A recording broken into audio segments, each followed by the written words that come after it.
Patuloy po ang pagganap ng Department of Education ng mga guro para mapunan ang mahigit 60,000 bakanteng teaching positions.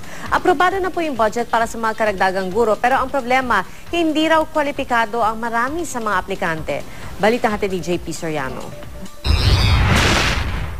Si Mang Donald ay may bukid, iya-iyayo.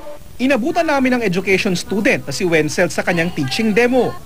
9 units na lang ang kulang ni Wenzel para sa education course niya, kung saan ang major niya ay Bachelor's Degree in Early Childhood Development Education o BECED.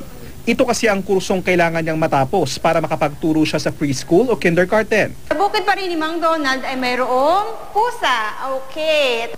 Sa susunod na semester, maaaring magtapos na si Wenzel at pwede na siyang kumuha ng licensure examination for teachers o LET. Feeling ko prepared naman po ako. Kasi doon naman sa mga subjects namin, tinuturuan naman kami kung paano mag-handle ng bata, makipag-communicate sa bata, paano kunin yung attention ng bata.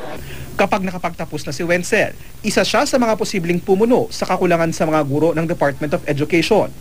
Ayon sa DepEd, nagpapatuloy pa rin ang hiring process nila para mapunan ng mahigit 60,000 bakanteng teaching positions.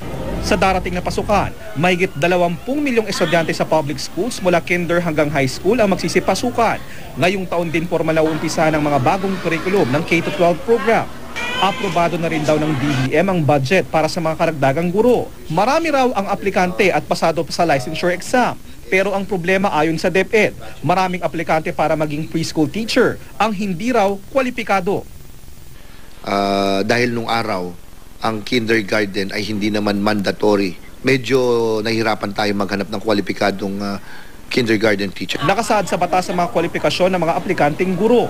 Sa preschool, dapat nakapagtapos ng Bachelor's Degree in Early Childhood Development Education o BECED.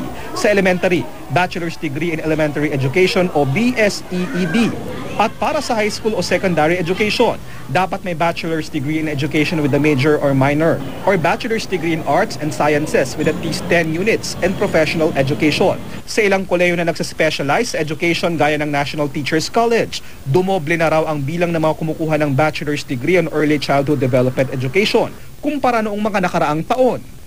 Alam daw nilang nangangailangan ng mga guro para sa preschool, kaya hinihikayat daw nila ang mga kumukuha ng education na gawing major o mag-shift sa early childhood development education.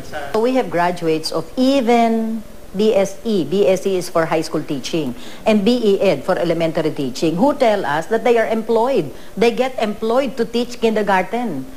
And we tell them, siguraduhin nyo na alam nyo kung paano ituturo itong kindergarten kasi delikado yon. JP Soriano, GMA News.